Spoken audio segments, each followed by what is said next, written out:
কাল কিয়ামতের দিনটা বড় ভয়ঙ্কর হবে, এত ভয়ঙ্কর বন্ধু। আমার নবী বলেছেন উলঙ্গ অবস্থায় মানুষগুলো হাসুরের ময়দানে একত্রিত হবে রে। ও বন্ধু, প্রত্যেকের কবর থেকে ওই হাসুরের ময়দানটা কমপক্ষে 50,000 বছরের রাস্তা হবে রে বন্ধু। এই জন্য নবী যখন মেরাজের রজনীতে বোরাক দেখেছিল, আমার নবীকে আল্লাহ দাওয়াত দিয়েছে, বোরাক দেখে আমার নবী এত ক্রন্দন করেছিল, মনে হয়েছিল যেন আমার নবীর চক্ষু মুবারক দুইটা ঝর্ণা হয়ে গেছে।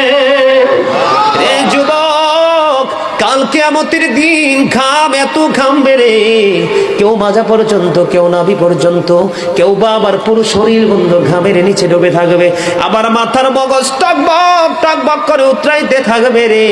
আল্লাহ বলেছেন লা ইয়ামুতু, people will not die that day, সেদিন মানুষ আর মরতে পারবে না।